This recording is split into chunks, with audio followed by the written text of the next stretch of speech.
The Apocalypse Players present an uncommon burial.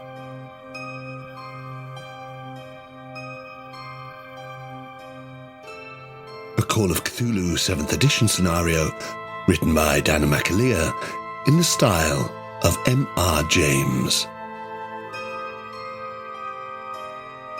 With Joseph Chance as Dr. Henry Carraig-Muire, Dan Wheeler as Reverend Perregrine McCutcheon, Dominic Allen as Lady Helen Marjorie Bjarmia Potts, and Danann McAleer as the Keeper of Arcane Lore.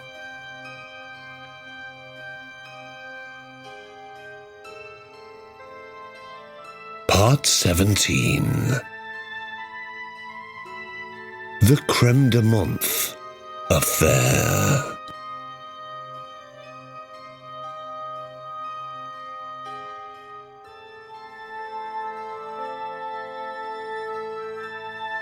Right now, we know nothing about her, and I feel like if she is the only thing at the moment standing between what's out there and what's in here, then we should know as much as we can about her. So not only should we give her money every time we see her, we should try and find out something new about her.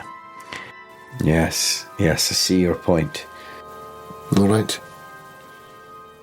If you can't make friends, you can at least hire mercenaries, and you should at least know what they've done or may be capable of. I see what you mean. What if we find out she's a crane or a crow or an owl person? Well, then perhaps I won't be asking her for We should ask for a fucking surname. And a grebe. as you say that, you hear a voice shouting up the steps, just saying, "I've got ham, egg, and chips here. Shall I leave them on the landing?" Oh no, bring them in. Oh no, come in, Annabelle. Tell me if this seems unfair. I would say that we're sort of getting towards late afternoon now. It's been quite a packed day. Gosh, I can't remember what time. I'm going to challenge that. No, actually, I'm going to use one of my three challenges. I'm going to use one of my three Danann's temporal abuse challenges. You think it's... And if I'm correct, I think Great. My challenge remains. Love it. Just like in the cricket, right? The next day. I think... No. You see, that's where I'm challenging you. No. None of this speeding things It's on. earlier. McAleer. Yeah. I think you said that we arrived no earlier than midday. That's for certain. I would say like 11. Because we just had breakfast, and we'd had lunch in the Schniedelbaum. So if we're leaving the pub, unless you're saying that was one of your hand of glory moments, but this is still because you just used the term late afternoon, Danann. But no, didn't we arrive in early evening? You arrived earlier than that. This is like 3 o'clock. This is slap bang 3 o'clock, right? Well, hang on.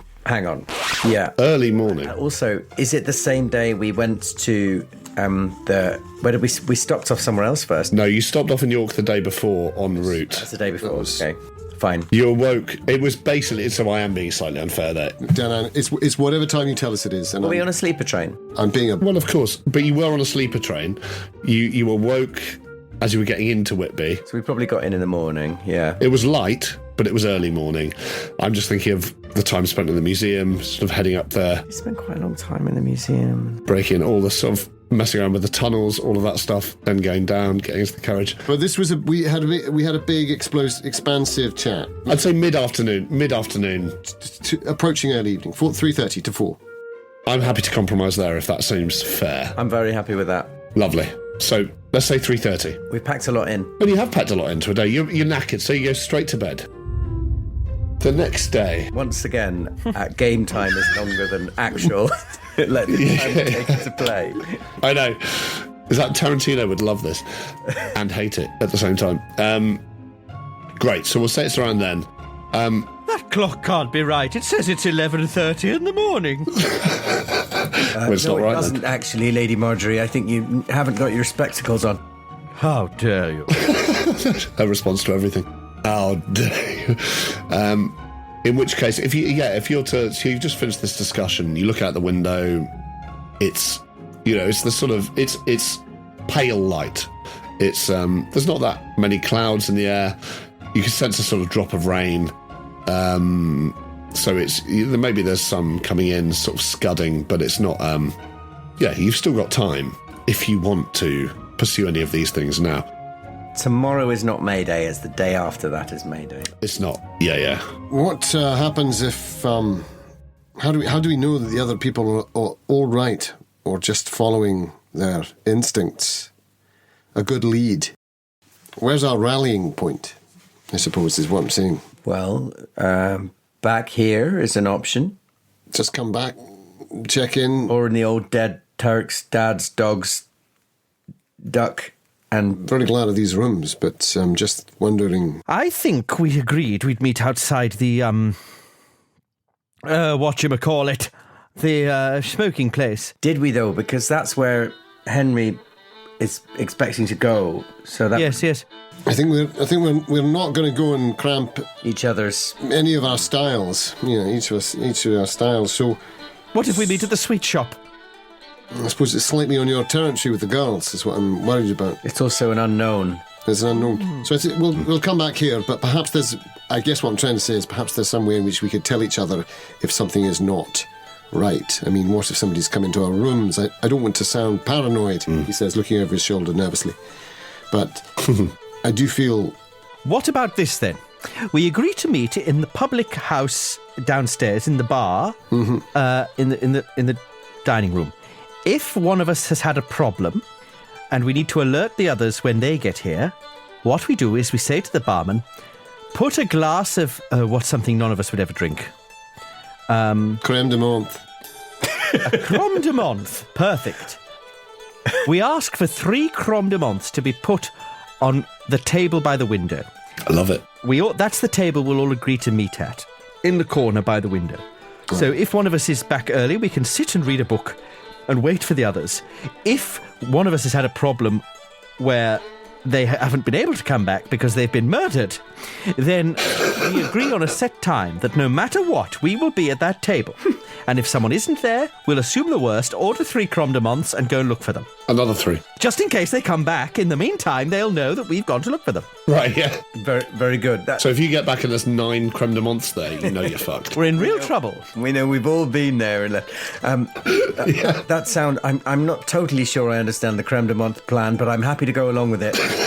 What about 6 o'clock? That would be a good time for us to meet for a bite to eat anyway. Perfect. Some scampi and chips. And do we we'll give it half an hour, and if no one's back, imagine, Lady Marjorie, it's you and me, and we can't find Perregrine. We'll order the 3 crème de menthe, and then we'll scooch off and go and look for you. That's right. And then if you should come back in time, always check there first. No matter how late you are, check there. And maybe we can slip him a bob or two to say, it's a wee game we're playing, so please leave them out until closing time.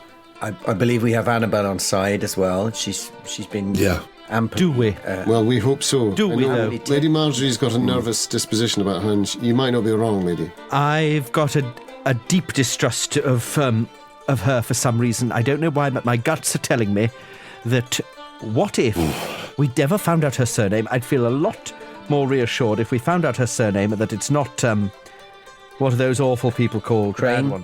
Crane. Crane. As long as she doesn't have the surname of a bird. Yes, exactly. Annabelle Sparrow. First time I've ever felt distrustful of... Annabelle Swan. I knew an Annabelle Swan once. She was a piano tuner. She died shortly after. She did. Fell on top of her. Oh, no. Remind me, Danann... It all made sense if you could see it. I wrote down the Dolphin, but I didn't actually write down the name of our hotel. The Angel. The Angel, of course. Yeah. The other one was just the Dolphin. I was going to say, Dr. Henry, I would give you an idea roll or an intelligence roll, but actually it's pointless because you would know this being from Freakham. You maybe suddenly remember, well, of course, a smoking place is not going to be open at this time of day. Doesn't mean you can't necessarily go there and inquire and see if people are in, but generally the hours of a smoking shack would be from early morning till midday at the latest. It'll be when they sell out, they'd shut. So it'd be the morning. By 3, you'd be assuming they'll be out of working hours and they might not be there, but they might be there. Not necessarily a bad thing, I don't know. Not necessarily a bad thing. So it's just that's something to add into the mix. I don't know how much trouble I'm going to get into, but I might be getting into quite a lot of trouble there, but we'll see.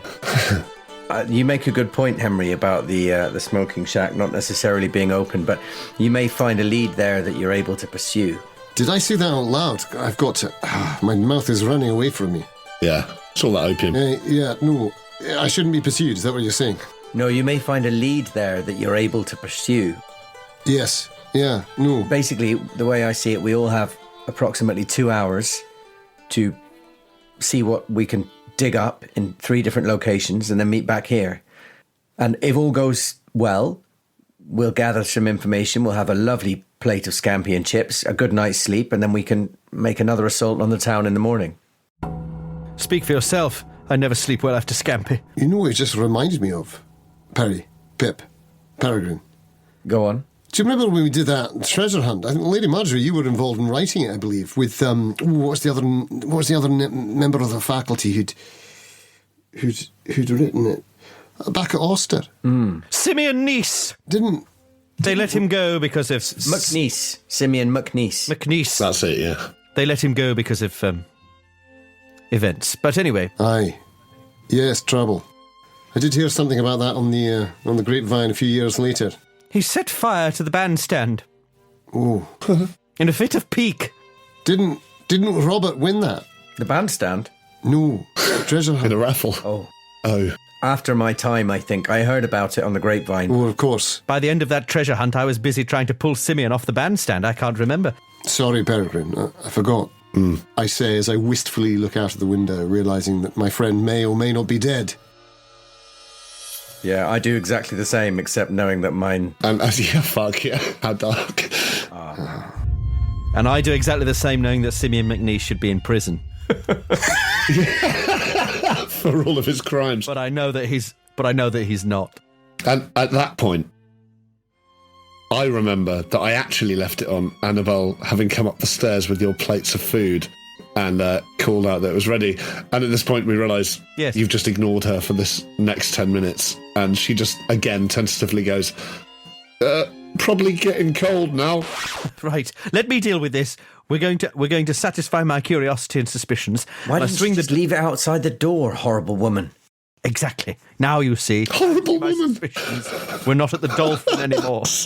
I swing the door open. I go, oh, hello, Annabelle, wasn't it?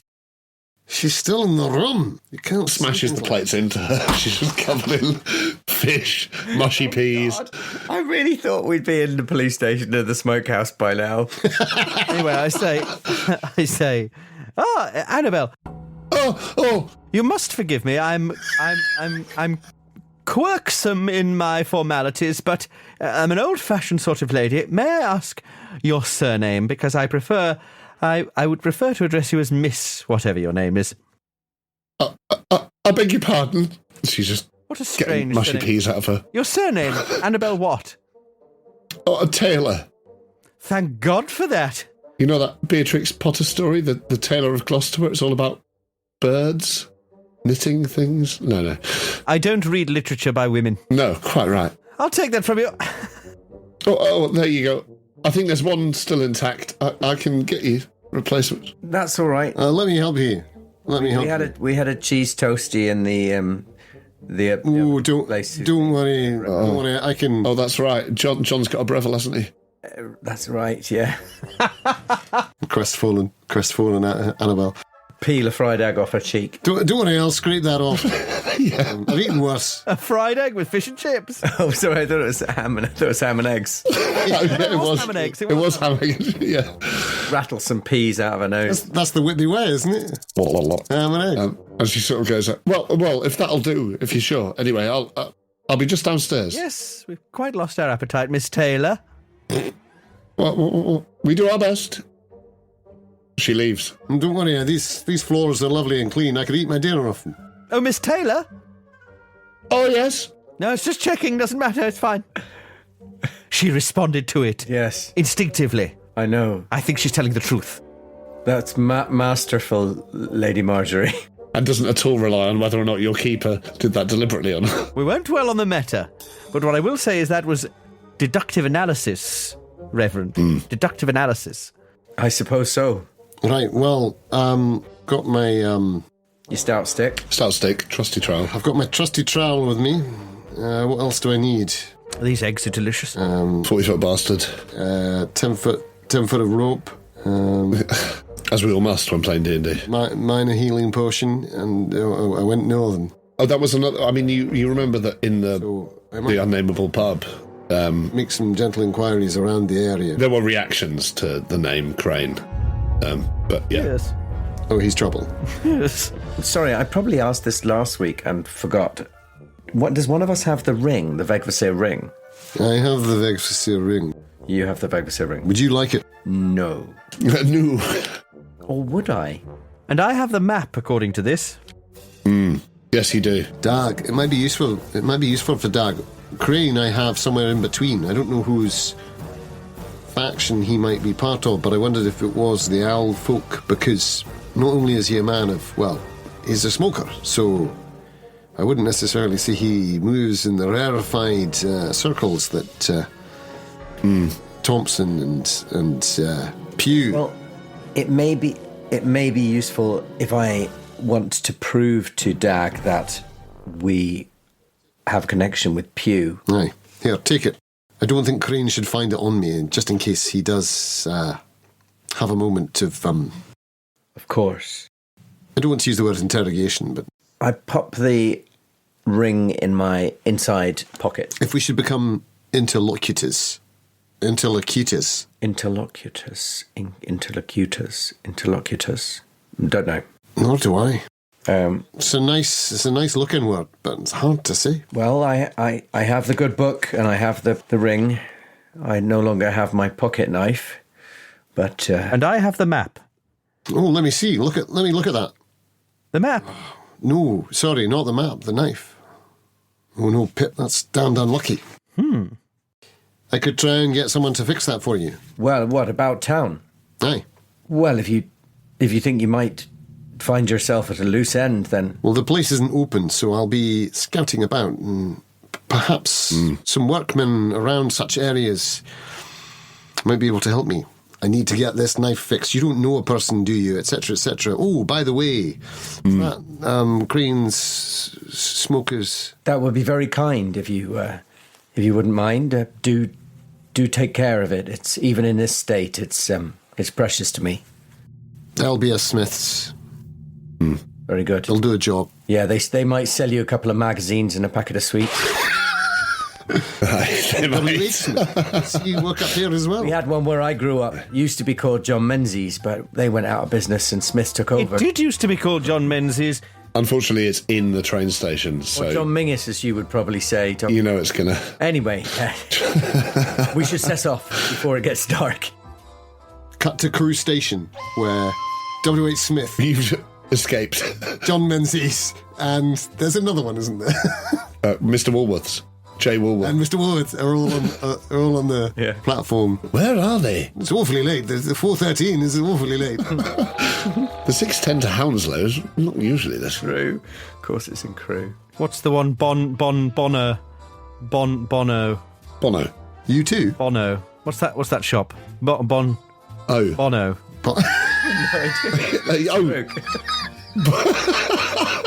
He's having a moment. Oh, no. Improviser. The French one. The one with the little baguettes. Not Bon Marché, no. No. Carrefour. It's a name. They always see them in train stations. Bono. They sell all sorts of tat. Posh tat. No, Bonhams. No idea what you mean. Bernardo's. Not Bernardo. It's getting worse. Oliver Bonus. Oh, Bonus. Oliver Bonus with hardly a... It's in Birmingham New Street. Oh, wow. That's... He's in King's Cross. Well, to be fair, King's Cross. everything's in Birmingham New Street. Don't get them down here. Those are train stations. Birmingham New Street's got everything because it's the second biggest city in the country, but it's only got one fucking train station, so... Oh, it's got Snow Hill. It has 3 train stations, I'll have. Well, does it? Moore Street? Yeah. Listen... I don't believe you. Anyway. Actually, so, a lot of train stations, if you include Selly Oak and... we always include Selly Oak. That's the only place that I include. Please don't unsubscribe. Our one listener from Selly Oaks. No, all our listeners. Don't worry, this will all be cut. Do we? Oh, fucking well, hope so. Do you? Don't say that, because it'll tempt me. I've met our fans. I'm sure they'd be fascinated to hear about the train stations in Birmingham. The elephants in Bangladesh. So, do you relay on your way down your creme de menthe plan to? We do not speak that name, Danann. Relay. Oh God, sorry. Yeah. You relay your plans. Yes, we go over to the bar and we invoke the great cyclopean city of Rillier. Yeah, her eyes roll back and she immediately puts 3 green drinks out on them. I think I will take on that burdensome task of... Great. Explaining the creme de menthe. Do you mind if we order these 3 creme de menthes as part of a game that we're playing? All right. We'll only order them. Wait. And leave them on this particular part of them. No, we don't need to do this yet, do we? Because no, exactly. We only need to do it. Yeah.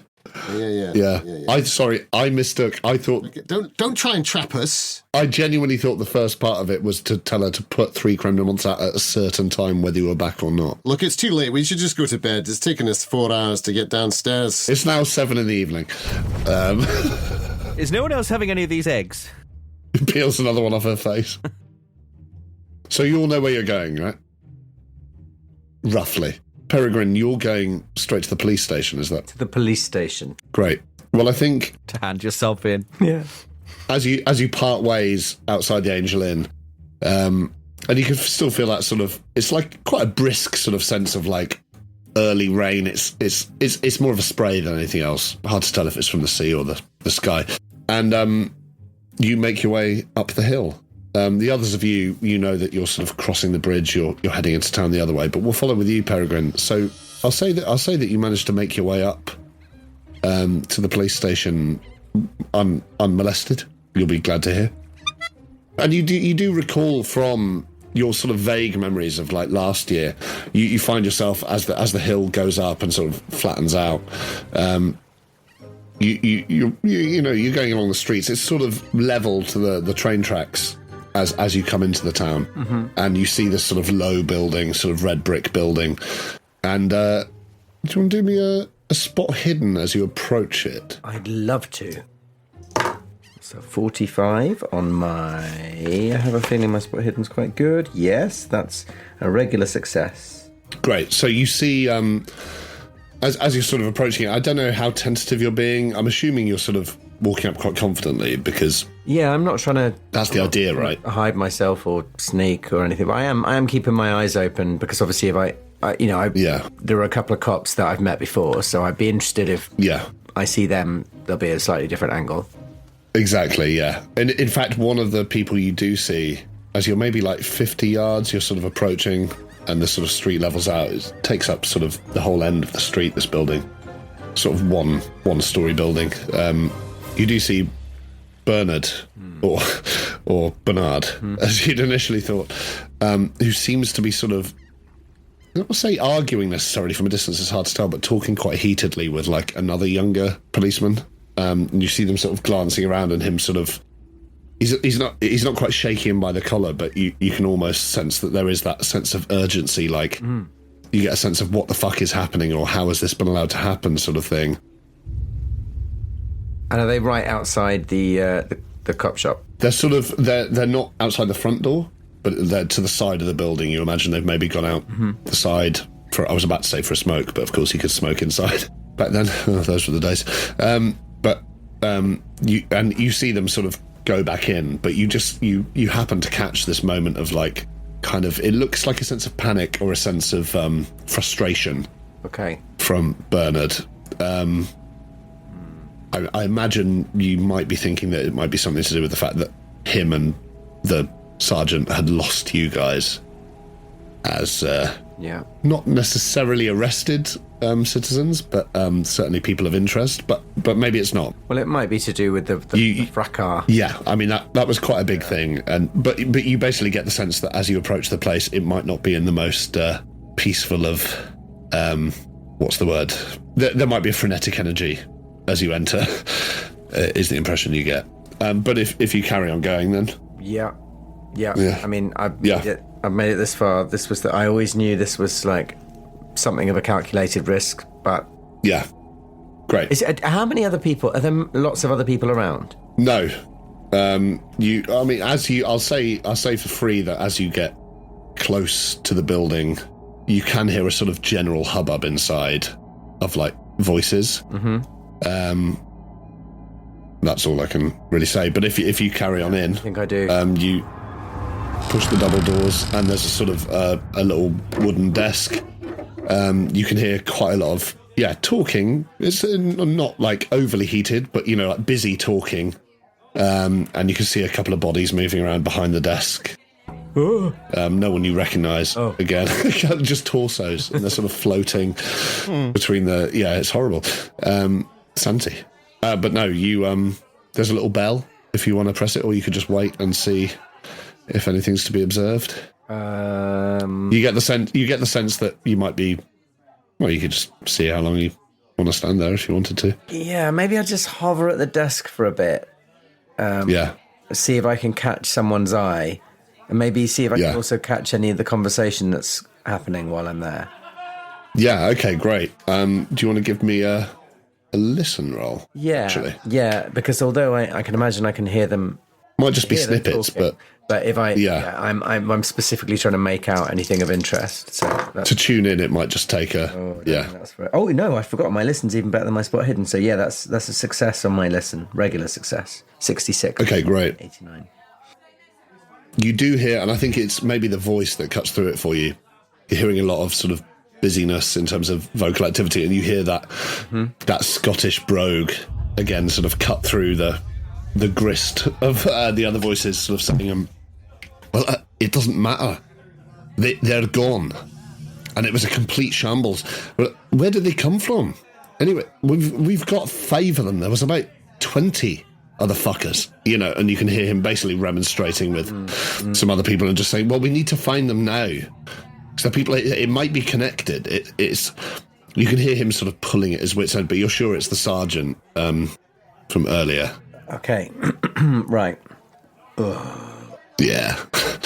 I'm gonna take a big old gamble that in presenting myself openly, they may have suspected we were up to no good, but by walking straight into the police station, asking to speak to that particular policeman to say, sorry, we had to leave, we all got a bit heated, but I have come to speak to. Yeah. That's what I'm going to do. Did I hear his name? I can't remember. Did I never get... I don't think you ever got the sergeant's name. You know Bernard. Well, I will ding the bell. Yeah. Ding. There isn't so much a lull in the voices, but there's a sort of dip. And then you hear his voice sort of, I don't know, muttering something. And then you see him, in fact, walk around the counter, and he sort of freezes as soon as he sees you. And you see him you see this sort of moment of impulse of, do I, bless you, my son, and bless you again, he says, was you, Reverend? Sorry, I'm allergic to police stations. I'm allergic to cunts. I'm allergic to bacon. You see this moment as he walks around, and he sort of registers you, stops, and then you see his eyes sort of flick to the little hatch in the thing, and you can tell there's that pull of like, what do I do in this moment? Do I... Flick to the what, sorry? To this hatch that opens up in the wooden sort of desk, like as in the quickest way to you. Yeah. He's quite a big fellow, and he sort of, but you just get the sense that there's a moment's impulse of not knowing quite how to respond to suddenly you being there. It's clearly the last thing he expected. And he sort of composes himself and says, Reverend, pleased you've chosen to join us. Oh, Sergeant, I never caught your name. It's McCutcheon, my own name. Hathaway. Well, it's good to see you again, Sergeant Hathaway. Yes. I'm sorry, we had to get away from that fracas as quickly as we could. Rather frightening stuff with those, were they travelling folk who... yes. The police carriage? Yes, they were. From what we can tell, I was about to ask if your friends, your compatriots, were here with you. Obviously, you weren't under formal arrest, but it's quite something to abscond from a police vehicle. At a moment of heightened risk. I'm aware, but I'm sorry. I think there must have been some sort of understanding. I thought we were just getting a lift down to the police station so we could have a word with Miriam Dagg. I didn't realise we were under any sort of obligation to. If you'd like me to go and fetch my companions, I'm sure we'd all be happy to offer a statement, but there's no need for that right this moment. And no, of course, you were under no obligation whatsoever. I don't mean to be misunderstood there. Of course, we were just aiding you. We were just somewhat panicked. I see. When we realised you'd gone, we've been searching the streets, and we thought you may have been taken away by some of these ruffians for, I don't know, taking us, God knows, why they'd have any need for hostages. They're just drunkards and no. ruffians, as I say, but I'm glad to see you safe, and you say your companions are safe as well. They are. We parted ways. I left them to find room. I think they were going to look for lodging in the Dolphin. Ah, the Dolphin, right, yes. Very good. And you see him suddenly at that point remember and take out his notebook, and he always goes to write down the Dolphin, and he just doesn't. He puts it back in his pocket, and he says, of course. Well, thank you for coming in, and may I extend my apologies on behalf of the force for the strenuous circumstances in which you were presented earlier. We have it under control. You certainly get from his demeanour that they haven't quite got it under control. Right. And in fact, you can hear still quite a lot of panicked voices, not panicked voices, but voices throughout the station which imply maybe they've got some of these people in the holding cells there, maybe they're understaffed. That's the general impression you get from his demeanour and the sort of the atmosphere. Yeah. But he says, I would, of course, like to speak to your compatriots again as well, all three of you. But while you're here, I assume you knew nothing about, you'd never met any of these reprobates before, these strange folks who ramroded us. Obviously, as a man of God, I would never use a word like that to describe any of God's creatures. But we did get the impression that they may have been, how can I put this, troublemakers. So no, we tried to clear off as quickly as we could. But if this is a bad time, then of course I'll come back tomorrow. But I was hoping it might be possible to maybe offer some words of comfort to Miriam Dagg, and maybe I could convey to you any information that you've struggled to obtain yourself. Right. For a moment, it's almost like the name Miriam Dagg. He wasn't expecting to hear it, and then he sort of, it's like something snaps into his head, and he's like, of course. I get my Bible out of my pocket as I say this about offering him comfort. Yeah, very nice. Of course, that was what you'd... I'll be honest with you, Reverend, we are somewhat snowed under here, but let me see if I can find one of the junior officers, perhaps, to... Professor Dagg, of course, yes, he was in a...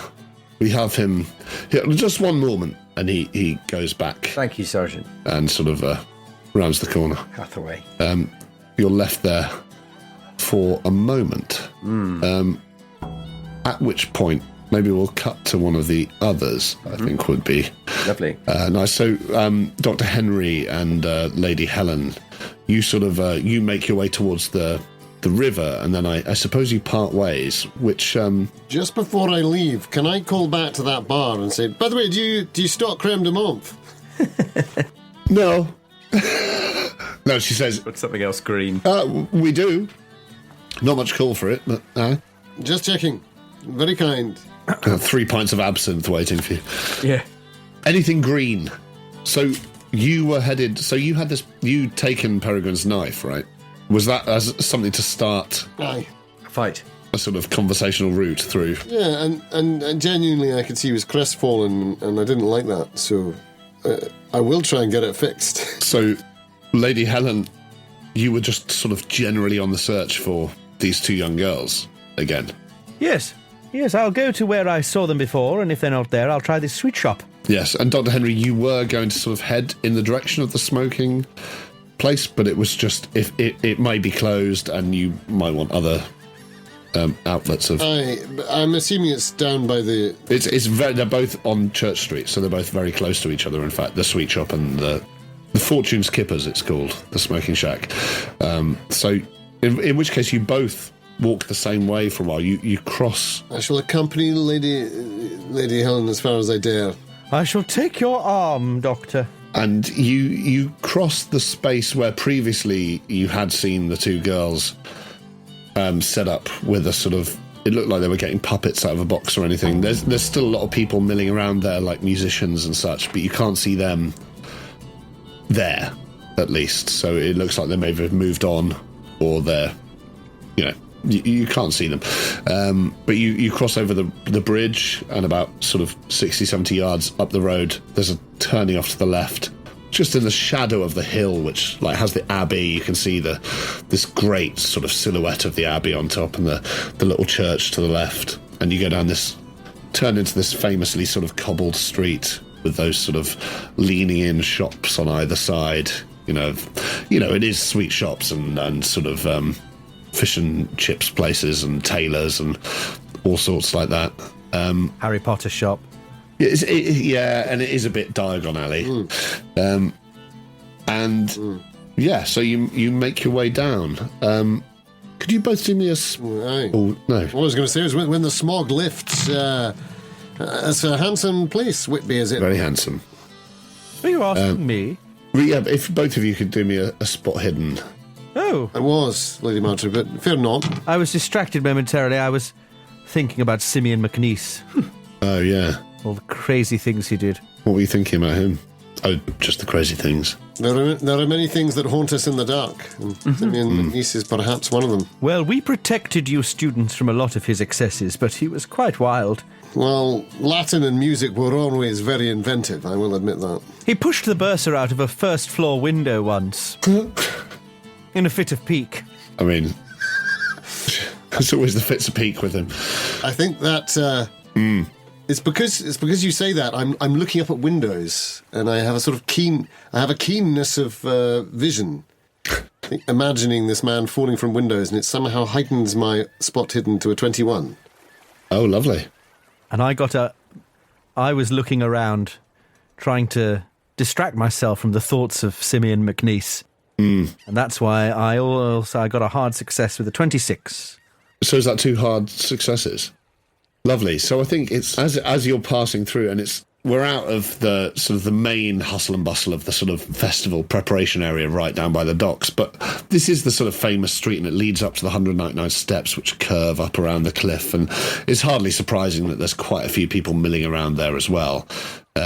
It's maybe hard to sense how many of them might be out-of-towners who've come for the festival and how many are just townsfolk who are busy with the preparations, but either way, it seems like you sort of in moving through the area, and it's probably because you're suddenly apart as well from the Reverend for the first time in a while, and you're all sort of feeling that thing of, we are risking something here. We're about to split potentially 3 ways.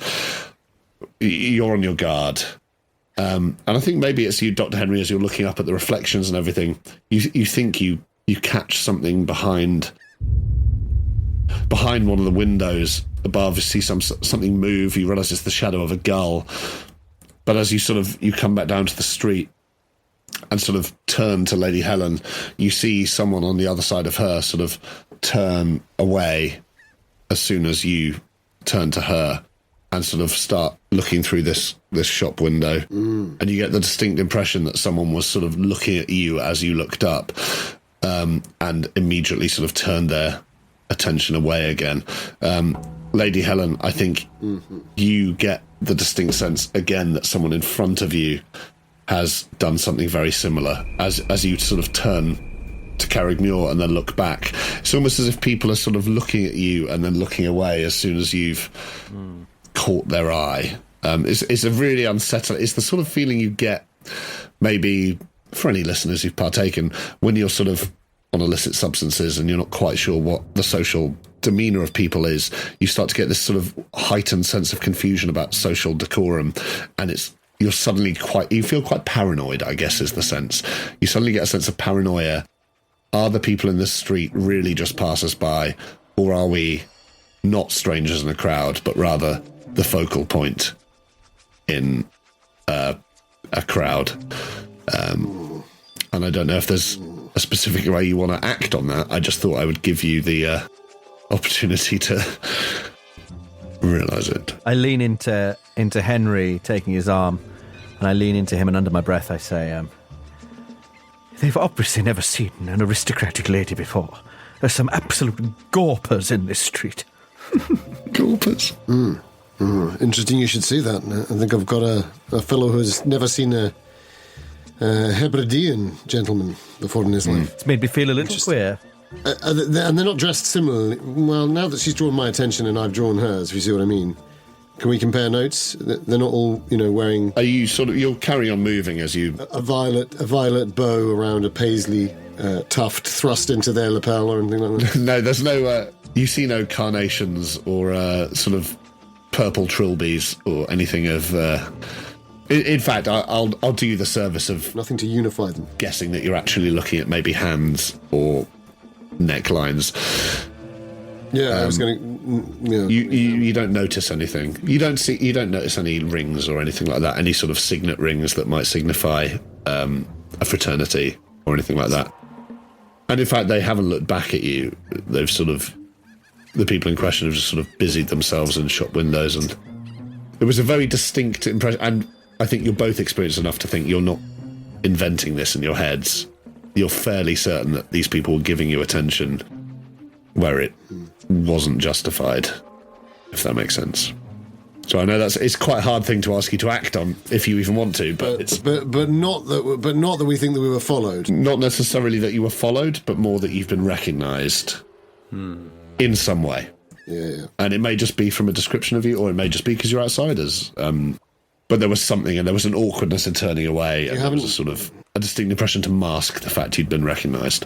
Do you have any keen instincts on the matter, Lady Marjorie? I think they all need a thick ear. It could take a while. Whitby's got a fair few years in. True enough. I don't know what to do, but I know that we need to get out of here as quickly as possible. I can't stand this place. Are you happy to cross to the sweet shop on your own? Yes, I'll be fine. I've got my my walking stick. If things kick off, reach a peak, I shall have to beat someone senseless. Lovely. Well then, as is surely appropriate, I stop and make a little bit of a show of, not like a kind of grand gesture performance, but a little bit of a show of raising your gloved fingers to my lips. And I say, I shall see you later. A pleasure, madam. Take care. Lovely. And so you turn off, and do you just sort of peel away towards any old shop, Dr. Henry, or are you... The sweet shop is still further on, as is the smoking shack, but... I'd probably go for, the closest thing to an ironmonger's or haberdasher's that I can find that might be able to suggest, the usual sort of thing as to where I'd get a blade fixed. There's one basically right there, like a sort of all-service haberdashery sort of thing, yeah. So, yeah, you go in. Can I help you? Sorry. Can I help you? Well, I've need for a precious pocket knife to be fixed. A good blade that's snapped under pressure. Oh, yes, of course. May I see it? But of course, I'll hand it over. Oh, yes. Oh, I'm on my way down to the water. In fact, you can tell from. Was that right? From my accent that I'm from just above here, these parts. Oh yes, northeast. Fine smokers. I've been told that the best smoke in the land is to be found. Some. Oh, that's right. Some haddock or such. I'm a wee bit late, of course, but Crane's, I suppose it's closed. Ah, yes. Well, Fortune Skippers. Yes, the Crane's place just down the way. They probably will be closed now, but well, you're likely to find him in the Duke of York if he's not Yeah, Daniel or David, one of the two should be in. But if you give them a wrap around the back, I'm sure they'll, if you pardon the expression, I'm closing up in a couple of hours. But do you recommend a drop at the York, or is it just the barrel? Oh, yes, no. I'd recommend it myself. It's my go-to. Dolphin's a bit pricey these days, between us. But, yes, well, I'm sure I can get this fixed up, yes. On the subject, yes. What do you make of this? Your glasses? I'd like to try and put it on the books, if you could. No, I mean the... that's just an affectation. Yes. This bright Whitby sun. Ray-Bans. No, what do you make of the how much are we looking at? He holds it up to the light, and it's a pocket knife, right? Is it a sort of fold-out one, or like... It's very old. Yeah. It's it's very old. Yeah, it's a little pocket knife. Yes, it folds out. I think it has a bone handle. Whalebone. Maybe it's not bone. Maybe it's antler. Yeah. Oh yeah. No, antler. It's just a single blade that folds out. It's maybe as long as your finger. Just for like, I use it for like taking plant cuttings, cutting up cheese for my lunch. It's like one of those knives. You can picture the thing. Yeah, absolutely. He sort of, he sees all this and he sort of analyzes, oh yes, antler. It's very old, this. It is a precious piece, I assume. It belongs to a friend. I believe it belonged to his father. Well, yes, no, I can certainly, I could have this done for you by the end of the day. I love to work on a personal piece. Yes, lovely. He seems quite fascinated by it. Well, that's perfect. Oh, well. There's a heaping more in it. Of course, I've no other tasks before fires. I'll get straight on with it now. Feel free to come back in, say an hour and a half or so. So would that be 6 o'clock then? 5:30. I mean, check in. If it takes longer, tomorrow will be fine, I'm sure. That would be perfect. Right, well, I'll see what I can do. Yeah, that would be perfect. He takes it and sort of wraps it in a cloth and sort of takes it out the back. He seems quite, enthused by having been given this task. Meanwhile, you make your way along the street and you see a sign towards the end. You see the 199 steps going up to your right, sort of the curve of it moving away through the crowds. You see right at the end there's sort of these little stone alleyways heading down towards the pier on the other side. There's the two piers on either side of the river that are sort of like pincers, sort of like a sort of elephant beetle's pincers sort of going in like that.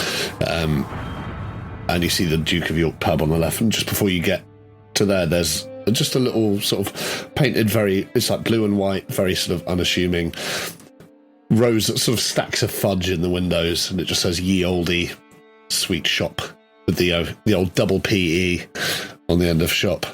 And do you enter? Yes. Bring!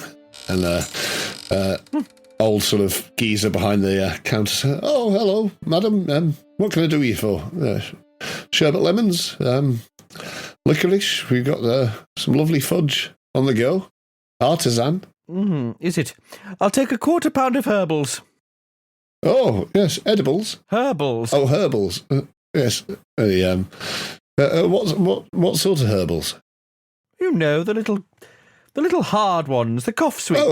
Oh yes, no, I know what you're after. And he's sort of he's got those. He's a bit shaky in the hands, and you can see him sort of getting these big jars down off the street. He's got that really distinctive smell. That really sort of distinctive smell of the old school medicinal sort of sweet shop.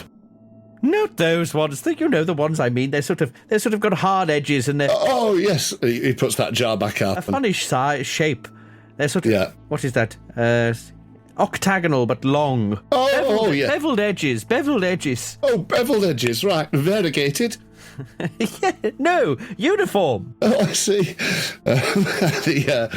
He finally finds the right jar and he sort of takes it down and starts measuring out on the little sort of set of metal scales.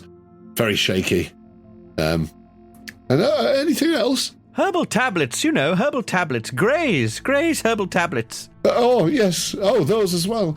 No, that's what I was asking for in the first place. Oh, I see. And he gets out another jar, and it's starting to turn into a really unfunny skit. But cold nights and mornings. Yes, quite. Oh, and it has been, hasn't it? Are you in town long? He says as he's sort of packing it up in a little paper bag. I hope not. Oh, really? Not enjoying yourself, no? Well, I just have a lot to get on with. Oh, well, good for you. Quite right, too. Do you get much trade in here? Oh, plenty, especially time at a festival.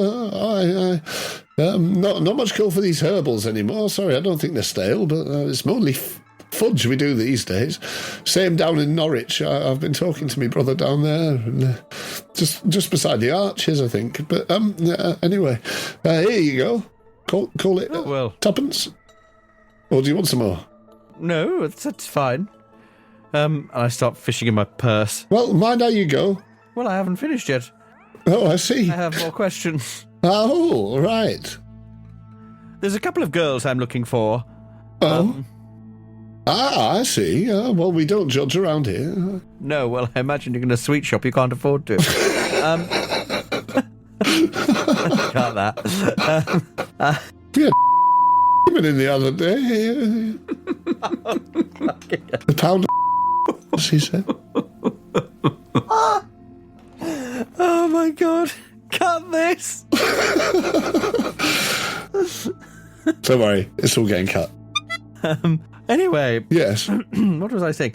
I'm looking for two girls. Aye. They're with the, the travellers who come in. Oh, I met them earlier, and they suggested that I should come here.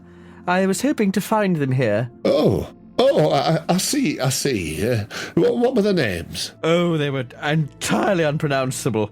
Gonorrhea and syphilis, I think. Oh, I know what you mean. Don't you worry. I'll call my wife. Geraldine. Goria and Shonnock. Ah, and as you say that, he shouts Geraldine at the same time. So it's just a sort of mess of vowels, like all Irish names.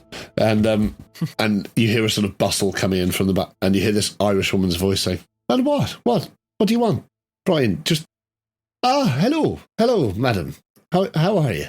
Very well, thank you.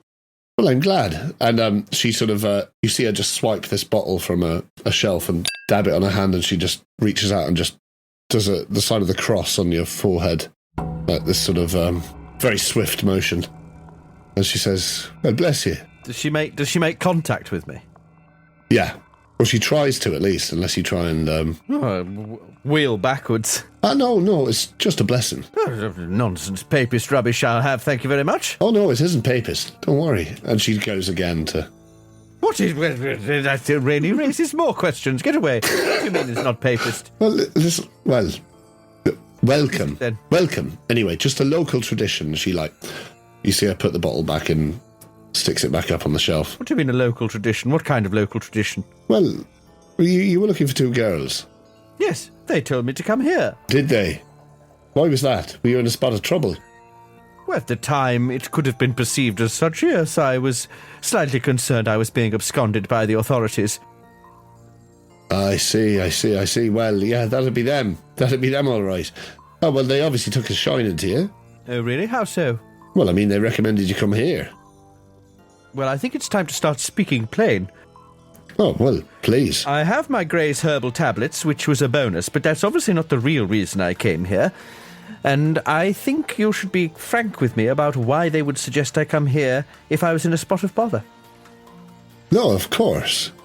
Oh, well, we help out the local communities and all that. We've no time for the peelers around here.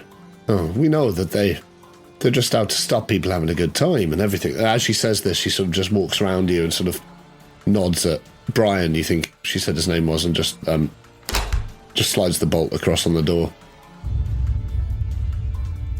Well, I hope you don't mind. It's just so we're, safe talking. Don't want any customers coming in while we chat and shop, as it were.